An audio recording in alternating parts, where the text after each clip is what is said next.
Tough loss for the Utah Jazz, but a really good game and a few things that show what the Jazz need to maybe get to that next level. Let's talk about it. It's the Hoops Nerd Show.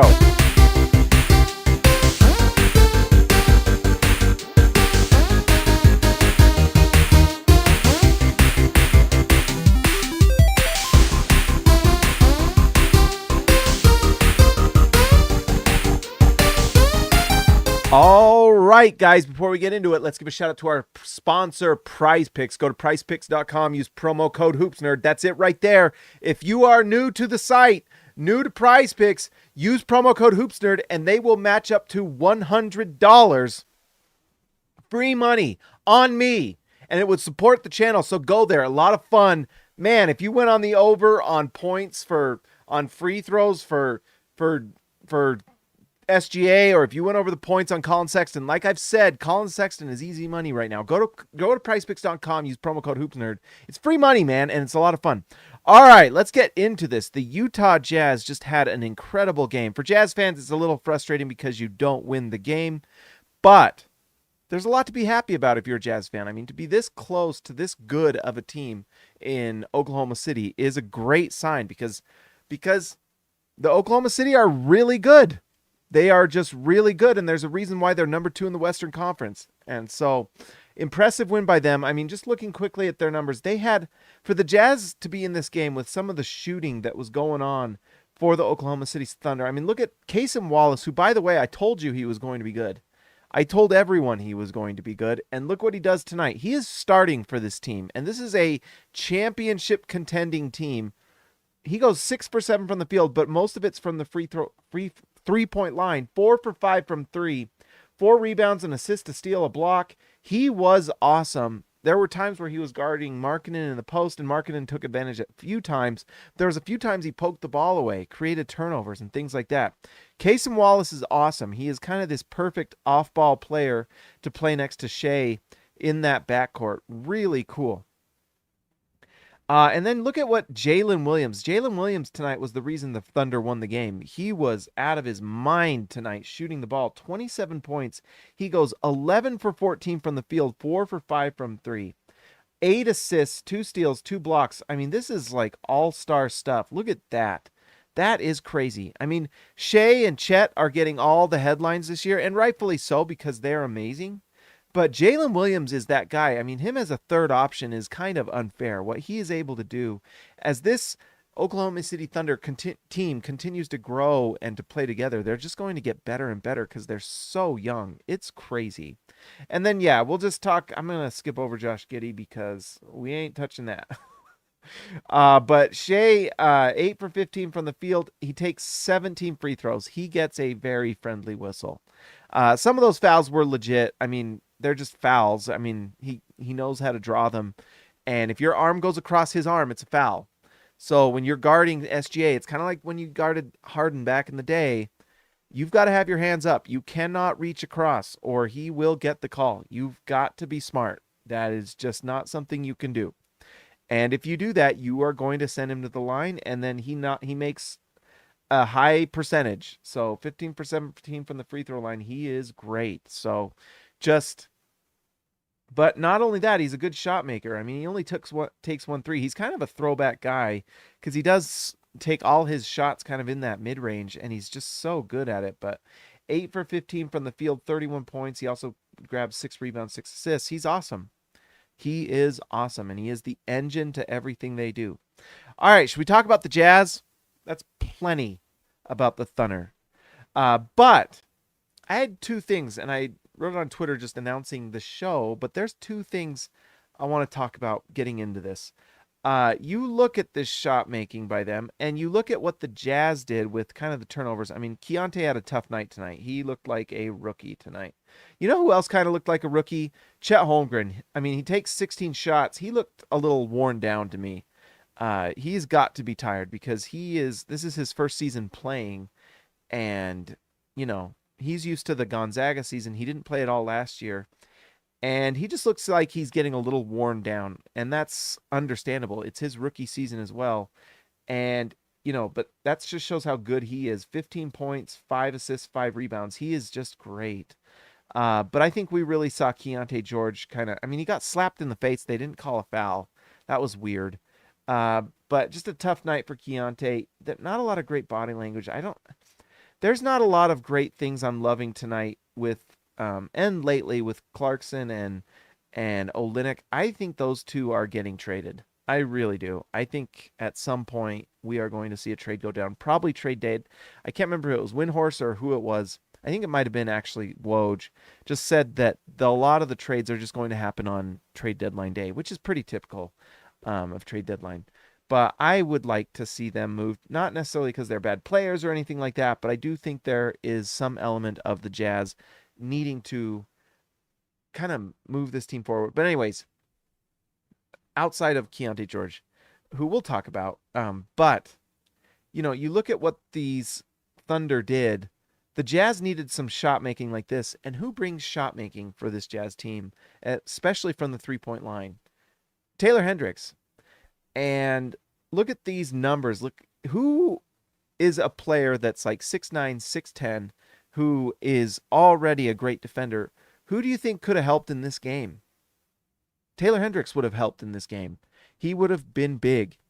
And I think tonight kind of showed that the Jazz are developing into something really special. I think Lauri Markkanen has shown that he is an all-star and probably should be considered an all-NBA player, but we're also seeing that Collin Sexton is starting to push the, most improved player maybe, and maybe more. I don't know. I mean, right now his numbers are probably not enough to get him to the All-Star game just because he had the change from the first part of the season to now is incredible with Collin Sexton.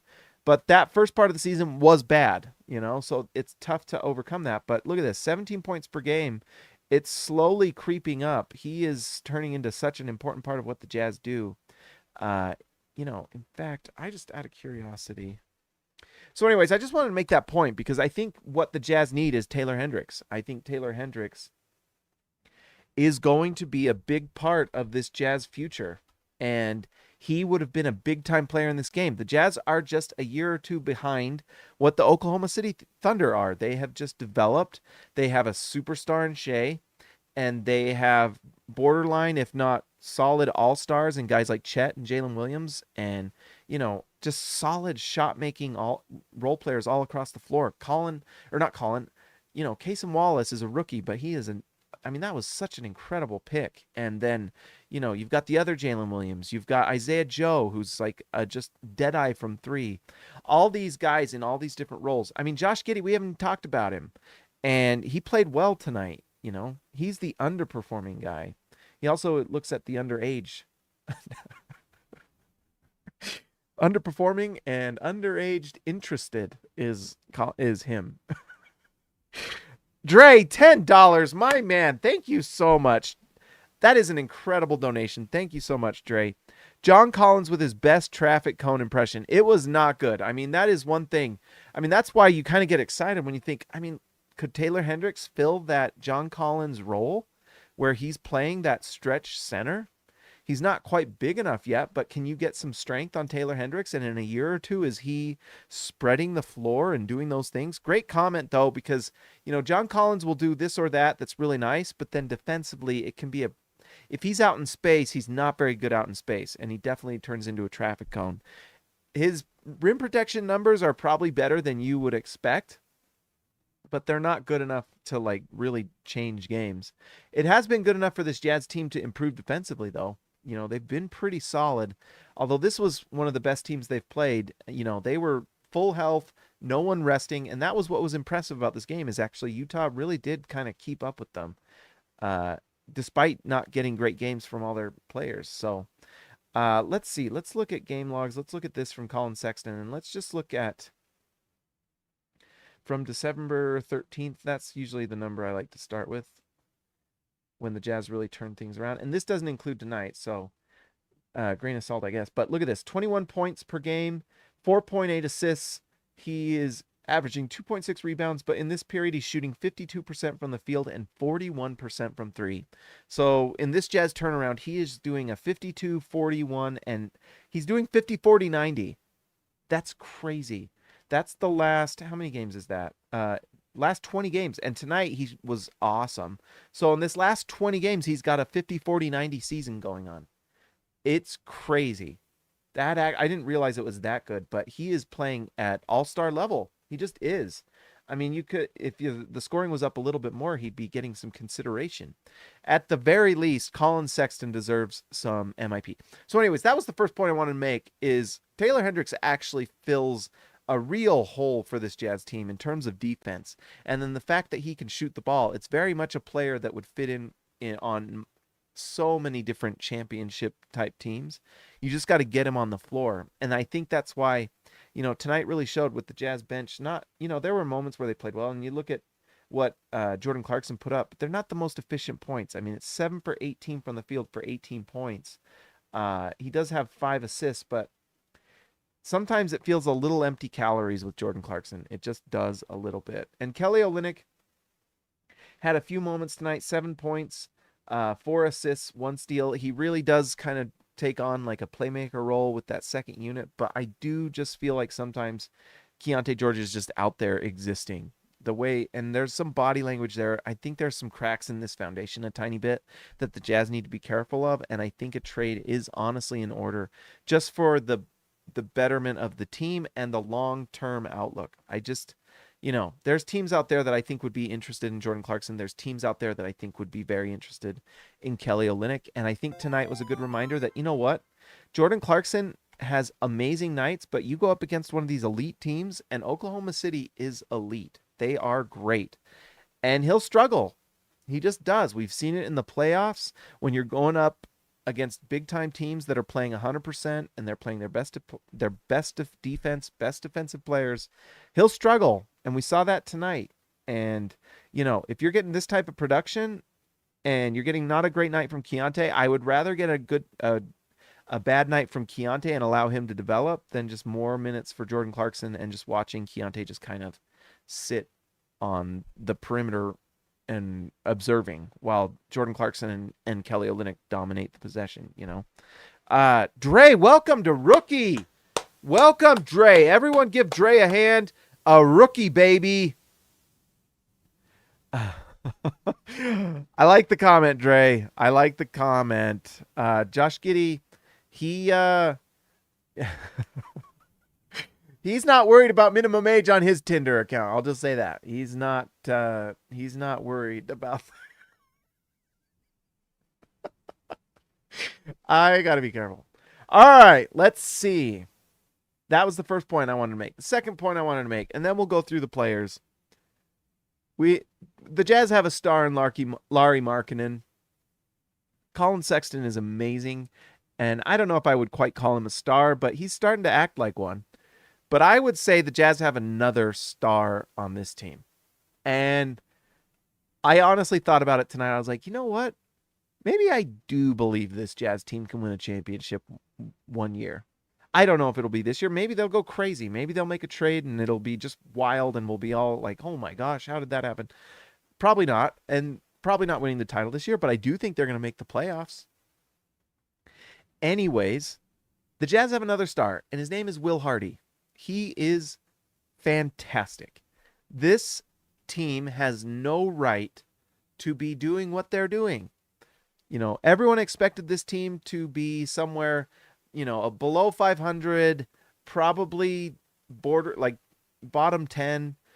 He has them playing at such a high level, and I know they lost tonight. In fact, let's bring up the Tankathon just to see this, where this puts the Jazz. The Jazz are still above the Lakers, and they are going to start winning more games. Let's see. Utah Jazz schedule. I just have no doubt that this Jazz team is going to play really well for the rest of the season. So Utah loses, let's see. Where are we here? Utah loses tonight to the Thunder. They're going to play the Rockets. That's actually a pretty big game, but they're scuffling. Utah's playing great. That's Saturday. Today, what's today? That's the day. I'm losing. I don't even know what day it is. Anyways, they're going to play the Rockets, Pelicans, Wizards, Hornets, Nets, Knicks. I mean, these are all winnable games. The Pelicans are the toughest of that group, but the Jazz have beaten the Pelicans like twice already this year. So the Jazz could go on another 5 to 6 game winning streak. And I have no doubt they're going to play well in these games. This is a road trip, I believe. I think it's at Houston, at New Orleans. Then they're going to, we'll see. But in fact, this is a long road trip. This Sixers game is probably a schedule loss. But anyways, this Jazz team is playing great, and Will Hardy has them just playing fantastic. Bill Simmons had a really great, you should go listen to the latest Bill Simmons pod. Not right now, but after. But anyways, he has a great ranking of the NBA teams, and he has a good segment on the Jazz, and he talks about how this Jazz team, when the season started, let's turn this freaking light on. There we go. This Jazz team was kind of like a buffet of mismatched things. It's like a Golden Corral or something where you've got the Mexican food station, you've got the steak and potatoes station. It's like shrimp night. You've got dessert. You got to figure out how to make a meal together and how to get everything right. And Will Hardy's the type, and I love this analogy from Bill Simmons, but he's like, he figured out how to make that meal perfect and have this team play really well. And I thought it was great. And I think, and a lot of people, Bill Simmons has mentioned it. Zach Lowe has mentioned it. Will Hardy's looking like coach of the year. And I don't believe Jerry Sloan ever won, which is crazy that he never won coach of the year. I think Will Hardy's going to win coach of the year this year. I really do. What he's done and the turnaround of this team and to make them this competitive and this good and play this well, to turn John Collins into what he's become. And I know we talked about him being a traffic cone, but the Jazz are winning with him at center, and they dang near won this game. You know, if Keontae George has a good night or whatever, the Jazz win this game. That's what's crazy. And he has set this team up to succeed at every step of the way. There is no, they've found the lineups that work finally, but he was willing to try all sorts of lineups. I mean, how many different lineups and starting units has this Jazz team gone through to get to where they are now? Now that it's working, now that they're winning, he sticks with it, and then he adjusts during the game. You know, if a certain player's playing well, he plays them. If a certain one's not, Keontae George just did not have it tonight, and he only played 13 minutes. And that's fine. That's the way it goes. Chris Dunn got in foul trouble and wasn't quite doing all that great against this Oklahoma City Thunder team, so he played 13 minutes. And that's fine. Collin Sexton was having an incredible night, so he plays 34. Simone had one of his better nights, and he hit his goal. 2 threes made, so he plays more. It's great. And if there's an injury or if they ever have to make a change, Will Hardy's willing to do it. But he has the complete trust of the team. He has a complete trust of the front office, and he should have the complete trust of the Utah Jazz fan base. When people were criticizing and saying, is he a good coach? Is he on the hot seat? It was ridiculous. It was ridiculous. He was trying to figure out the best lineups, and by the way, he was also dealing with injuries. I mean, Markkanen missed some games. He missed some games from Jordan Clarkson and things like that. Clarkson goes to the bench as a sixth man, which fits him better. They have Walker Kessler coming off the bench, and it's worked. And so and then he just adjusts, and he does different game plans. The defense has gotten much, much better. He just deserves coach of the year. He really does. If it was today, he probably wins it because of what he's turned this Jazz team into from what they were. I mean, it's honestly like one of those cooking websites where you just hey, these are the things I have in my pantry, and I did not make the money this week on my paycheck I thought I would, so we just got to figure it out. And it's like going to one of those websites, and it's like willhardy.com. Oh, you have this ingredient? Oh, you have this ingredient? Oh, you have this ingredient on this, and this, and this? That's weird, but here's what you can make. Or it's like on Zelda. Have you played Breath of the Wild when you just throw things into the fire and then you come up with this crazy food and then you realize it's something good? It's like what Will Hardy does. Will Hardy is the Breath of the Wild of this Jazz team. All right, it's freaking amazing. All right, let's go through the players. Simone Fontecchio, we mentioned it. He hit his goal. That's all we got to do is make 2 threes. 12 points, 5 rebounds, 2 assists. But the biggest thing with Simone Fontecchio, look, he's +2 in a loss. By the way, your comment, you were right, Dre, by the way. -19 for John Collins. Man. Whew. You think if Taylor Hendricks, that's the thing. What's crazy is the Jazz need, like, to win this game, they needed 2 years of development for Hendricks and Keontae George so that they can be at what they are in 2 years now. And it's just going to take time. So, what John Collins is struggling with, Taylor Hendricks is going to be. That's what's crazy. Like, think about what Taylor Hendricks is going to be 2 years from now when he understands the offense. He's got his shot locked in. He's defending and knowing where to be and all these different things. Think about how good he's going to be. It's pretty exciting to think about. I mean, this is going to be a fun ride. I hope you're subscribed to the Hoops Nerd channel because this is going to be fun and we are going to enjoy this ride together. The Jazz are going to get better and better and better. They have a top tier head coach. I mean, Ben Taylor, he's one of those YouTubers and he gets his videos promoted by the NBA. He wrote a whole thing and the question was, is Will Hardy the best coach in the NBA? And that's not David Locke, who's getting, who's a team employee trying to tell everyone that Quinn Snyder is this, genius. Einstein looks up to Quinn Snyder with his brilliance type guy and telling you these things. And then you find out, if we'd had Will Hardy, we might have won a few more games because he actually adjusts during the game. These are guys that aren't paid to be homers about it. They're legit looking at what this Jazz team is doing, the offense they're running, the shots that this offense creates, and they're saying this might be the best coach in the league.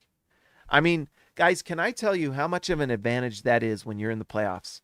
When you have a coach that can adjust things and attack the weaknesses of the other team. I mean, just think about what happened when, us as Jazz fans watched the Denver Nuggets come back from 3-1. Just say, this is what Quinn Snyder's doing. He's not changing a single thing.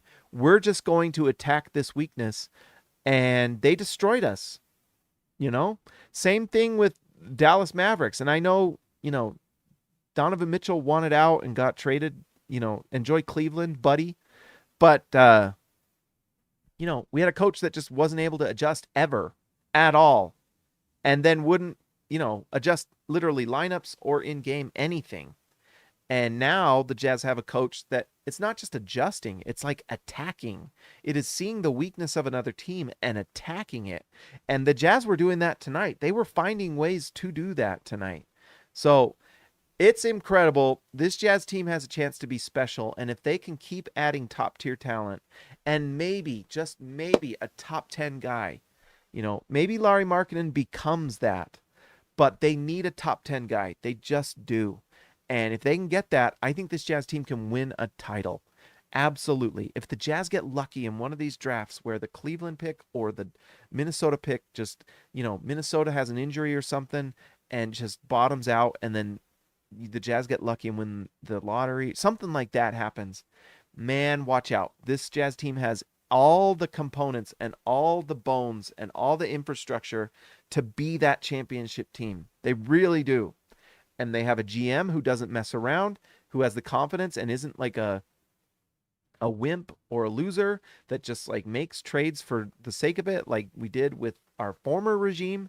We have just top to bottom, we have an owner willing to go for it and say, you know what, if you need to tank and you need to be bad so we can get Taylor Hendricks and Keontae George. And by the way, we would not have Taylor Hendricks if we did not do that. And Taylor Hendricks might be the piece that really changes things for this team. He really might. But the Jazz have to trade. They have to trade Kelly Olynyk and Jordan Clarkson. They have to, because we need more minutes for Keontae George, and we need Taylor Hendricks to start developing. Because if you want to compete for a title, they've got to be a part of it. They just do. Not only for the talent, but also for the money, because you are going to pay Lauri Markkanen a lot of money. In fact, Woj was talking about it, and it sounds like that's pretty much going to happen. They are going to renegotiate. Lauri Markkanen is going to be on this Jazz team for a long time. And that is an absolute luxury for this team, to have a all-star player locked in for like 10 years, bought into what you're doing. So if the Jazz have to make some adjustments, if things happen next year that they, decide that we've got to be bad because Cooper Flagg is someone we're going to go after, if Lauri has some sort of, whatever, Lauri Markkanen's bought in And whatever this Jazz team does, because Will Hardy is such a good coach and so good at adjusting and lineups and developing and all these different things, whatever decision the Jazz make, it's going to be the right one because you've got the right coach and you've got the right front office. It's awesome. Let's see. So we talked about Markkanen again. I mean, he's just getting better and better and better. Look at this, 4 assists per night. He's actually to the point now where he's becoming an assist guy. And one of the things I love tonight is, I mean, this Oklahoma City Thunder is really, they're a good team. Very good. There are not weaknesses on this Thunder team, except for what we know Josh Giddey has a weakness for. But outside of that, just not a lot of weaknesses. They shoot the lights out. They defend. They are long. They're athletic. You know, they are going to be trouble for years. And so Lauri Markkanen, knowing that, has just been trying to press the advantages. When he had Cason Wallace on him, he was calling for the ball, and for the most part, it was pretty good. Cason Wallace is that good that he can give Lauri troubles, but Markkanen did a good job. But the other thing that I was seeing from Markkanen that I really liked is there were like 2 or 3 times where he got the ball in transition, and instead of just giving it to one of the guards, he said, "Nope, I'm going," and he drove, and great things happened. And so he's just getting better and better and better and learning how to be that main option where he's not Shea where he has this handle and the ability to create space and shoot the ball. He does have to play off the ball a lot of times, but man, he's able to score in every aspect off the ball. Transition, spot up, catch and shoot threes, cutting to the basket, getting the ball in the post. All these different ways that he's able to get that ball and score is amazing. And it's why the Jazz are going to look for that other star. And you hope that Keontae can become that elite point guard. You hope that these picks in 2025 also develop into something. Taylor Hendricks becomes a nice player. I have another theory. Oh, this was another theory. 3 theories tonight. If you're not here, you're not going to hear them. I think I figured out what the Jazz, well, maybe, but it definitely jives with what we've seen Danny Ainge do in the past. This trade deadline, I would like to see Jordan Clarkson and Kelly Olynyk moved, and the Jazz hopefully can get some sort of good pick from that. Every single swing for the fences in the draft is a good one because you never know when you're going to get that guy. We did not know that Keontae George would be this good at 16, And yes, tonight was a tough night, but man, does he have all of it that you want. You just need to develop him. But there is a world where the Jazz say, we're not going to make any trades. We want to convey the pick. We think we're good enough to make the playoffs with this unit. And then, like Danny Ainge has done in the past, he makes trades during draft night because Danny Ainge understands, like most people, or at least most good GMs, is that the best way to build your team is through the draft. And if you can use these players in the draft to make some sort of move to get up and get a good player that way, or at least a good prospect that you can develop, that's something you can do. That's better than nothing. And I was thinking about it because a lot of people are talking about this draft that's not very good. And it really is not it's not top heavy at all. There is not a clear cut number 1. I mean, a lot of people like Sarr. In fact, he's probably going to go number 1. But if you watch him play, he is not like for sure going to be awesome. He, that's a scary number 1 pick to get. But he could be great. There's a lot of things to like about him. But let's say there's one of these teams in this area that, like the Grizzlies, that they're like, we're not in love with some of these guys. We would rather have a for sure player. And maybe the Jazz can trade a player to move up in this draft instead of trading for, picks later on. Or maybe that's what they do is they just trade for some of these teams' players in this draft because maybe they don't care about this draft and maybe Utah thinks there's a few guys they might be happy with. I mean, honestly, Jacoby Walter looks pretty darn good. And Zachary Reisaker, 6'9", and this guy is shooting the ball, man. So who knows? Maybe there's a team that's like, you know what? We would like Jordan Clarkson. We don't really care about getting the number 11 pick or something. And the Jazz go and get that, That's what I think might be. That's kind of my prediction is I think the Jazz might be interested in getting a player in this draft and moving some of these guys, getting more time and just going really young and then keeping the guys you want. You know, is there someone that wants John Collins and you can trade John Collins and get someone in this draft? And then that opens things up for Walker Kessler to get in that lineup. You get Taylor Hendricks on that bench unit. He becomes more important. There's a lot of things that the Jazz can do, and I think they will be draft related, trying to get more picks, trying to just get more young players on this team, because the more players you bring in, the more chances you have to get them into your camp, and if they're great, then you play them. And the thing that's really nice is that they'll be on lower contracts, you know? When you are controlling those players and their contract situation, that makes you so much healthier long term. You know, the fact that the Jazz have Keontae George minimum 7 years, you know, and at reasonable money for 4. You know, Keontae is going to be better next year, and then the third year is when you start seeing players take a leap, and it's going to be awesome. That 2026 season for Utah is going to be really fun from what we're seeing now. So anyways, that's one thing I was thinking about. Collin Sexton, we mentioned it. He might be a big part of this team for a long time. You know, I put that video up. If you haven't watched it, I put the rumor video up. I'm going to try to do more of those. If there's a rumor, I'm going to do a video about it. But the Lakers are interested in Collin Sexton. But I don't think, unless they give the Jazz something crazy, I mean, I know that, so Anthony Irwin had a report, you know, he has some source inside, and I know from some people I know of who some of these sources are that it's pretty good. That legit legit awesome source. And I have a guess of who the source might be, actually, which is kind of one of the funniest sources ever. But anyways, the Lakers are trying to get DeJounte Murray, and they were willing to trade like D'Angelo Russell and that 2029 pick.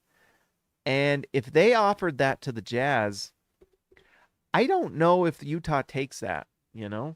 Especially, I mean, if it's a 2029 unprotected, that's post LeBron and probably post AD. It has a chance to be just an incredible pick. I mean, how cool would that be if the Lakers gave the Jazz a top 5 pick? But I don't know if the Jazz do that. You don't want D'Angelo Russell on this team. He is not good vibes. He is bad vibes.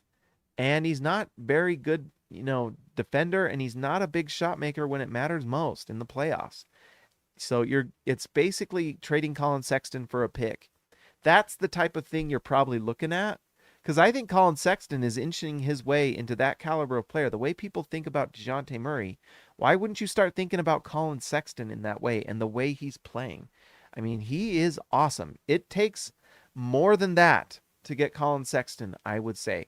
Now, if they wanted to give that for a mixture of Kelly Olynyk and Jordan Clarkson, and you just, you know, waive D'Angelo Russell or something, I mean, that would be hilarious if you waived him. It would hurt his feelings. But anyways, you might be willing to do something like that, and maybe you get a protected first. Although Kelly Olynyk's pretty darn good, and I think he would fit really nicely with what the Lakers do.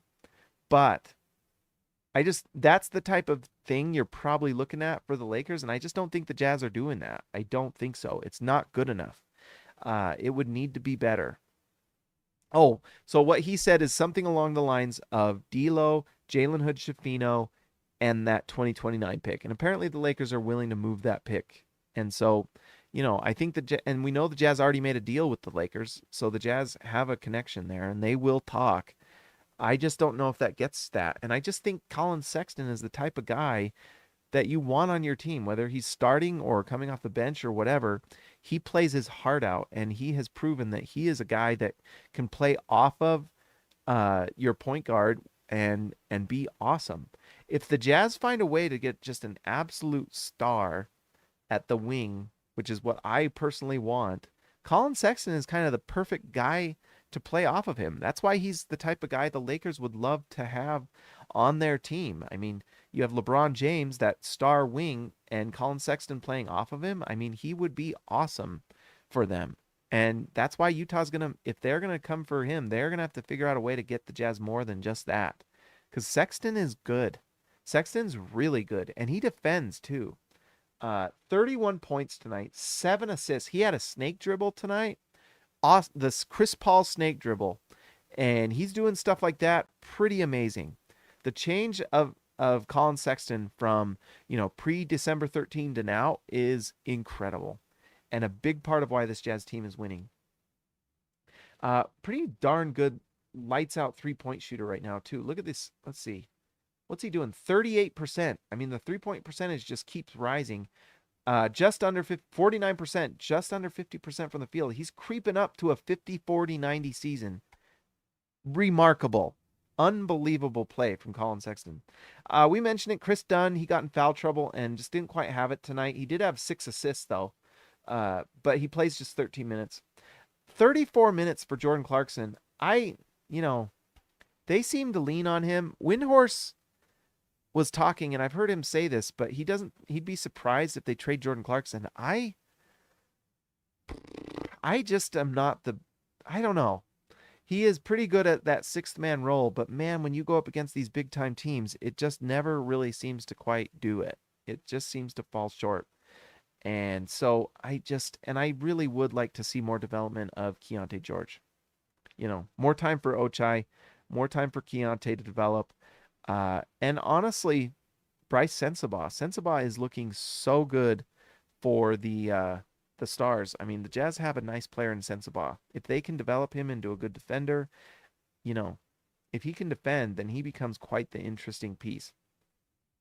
So anyways, and then obviously we've talked about Taylor Hendricks and what he brings to the table. He would be great to just get on the floor. Walker Kessler plays 24 minutes tonight. I felt like he had one of his better games of the season. He really impacted this game, and it was nice to see. 7 points for him. Let's see, 11 rebounds. We finally see double-digit rebounds from Kessler. Look at that, 5 offensive rebounds. This was the Walker Kessler I was loving during the rookie season, where he's just dominating inside, both offensively and defensively. Defensively protecting the rim, and offensively just crashing the boards and just being an absolute monster on the offensive rebounds. And so when he's doing this, it's really nice to see. And then, of course, the 3 block shots. That block on Chet was amazing. So nice to see from Walker Kessler to really stand out tonight. He's had some duds here lately, but, he's really bounced back, and it's been nice to see. Ochai Agbaji, I'd say, had a pretty decent night. He's pretty locked into this, 10 to 15 minutes a night, and he just comes in and plays defense. He only took 1 shot, but he made it, and it looked really good. It was that and one he made in the transition. And then he just he's an athlete on the floor that makes plays, blocks, steals, assists, does a little bit of everything. He's not impacting quite as much as I had hoped for this season, but he's an athlete, and it's nice to have guys like that on the floor running in transition, defending, and you just hope that he can start getting that 3-point shot to fall. Finally, we mentioned Kelly Olynyk, and it was pretty standard Kelly Olynyk night. 7 points, 4 assists, 2 rebounds. Just a nice player to have. We really needed his 3-point shot to fall. He had that 1 corner 3 that would have been huge that didn't fall when the Jazz were kind of on the precipice of taking the lead, and they just couldn't quite get it. Turnover from Keyonte George. Kelly Olynyk misses the shot. Jordan Clarkson missed some shots, and so it was just tough. The Jazz just couldn't get over that hump, but they'll get better. They've already been just getting better and better and better. It's been fun to see, so... Oh, guys, that was a lot of fun tonight. It's just a bummer that they end up losing the game. But now that the Jazz, now that the Jazz are at 14 and creeping up out to become out of the lottery. In fact, it makes me wonder if they pass Orlando, are they out of the lottery? Yeah, maybe. They're 1 game back. Wouldn't that be crazy? There's 0 chance to keep their pick. That would be amazing. Amazing. Yeah, nice to see. Phoenix has all of a sudden started really figuring it out. They've won 3 in a row. So, but who's scuffling is Sacramento. Look at this. They've lost 4 in a row. By the way, we'll just end on that before we talk about the All-Stars. Oh, KO to Omai Agbaji, $2. Markkanen, wait, I'm the finisher. Hashtag score. Thank you, DW to CB. Thank you so much. I appreciate it. $2. You guys are so generous. Anyways, Sacramento might be that team that's scuffling. So let's just do a quick. In fact, we should probably start doing this every night now that we are in the playoff hunt. Let's see. So Utah loses tonight, which is a bummer. Can't win every game, I guess. But Utah's sitting at 9. Sacramento's scuffling. That's a team Utah can absolutely overtake. I think the Jazz can also overtake the New Orleans Pelicans. They're playing pretty well right now, but they're a team that you never know. This is about where they were last season. They fell off a cliff. It's one injury to Zion Williamson, one too many cheeseburgers, and they will drop. You know, the only thing that's not dropping for the New Orleans Pelicans is Zion Williamson's weight, because he is going to eat those cheeseburgers. But anyways, I think those are two teams the Jazz can overtake. It's going to be tough to get to that 6th spot. It's just, you know, but if the Jazz keep winning the games like they're doing, it's pretty awesome and great chance for that to happen. All right. Well, guys, that was a lot of fun. It's now time to give a shout out to the All-Stars. By the way, if you have not already and you're a Jazz fan, make sure that you like and subscribe to the video, subscribe to the channel, and if you want to support the channel, hit join. Become a part, like Dre, a rookie, like Keontae George with much potential. All right, let's see here. All right, let's do this. Let's give a shout out to Dirty Jazz Car Wash Channel, Just Buckets JB, Baby Elliott Madsen, Christian House Money to Haas, The Outlaw Jesse James Nelson, All the Josh You Need, Just Josh in your pod, Ryan Perry, The Legend, Ezekiel Ricibe, the man from down under, Yes Jake C. Can, See ya, Alexa Later, Built for Tough, Alexander Tufts, Jorge Arrizaga, Mi Amigo de Abajo, Jordan the Goat, Best Roll, TGD, Total Game Domination, Tyson Price, The Price is Right, Austin R. Grant, Editor Extraordinaire, KO to Omai Abaji, Patrick Kubo, the Connoisseur, and Robert, Hall of Fame. Guys, like I said, if you haven't already, like and subscribe to the channel. I will talk to you next time.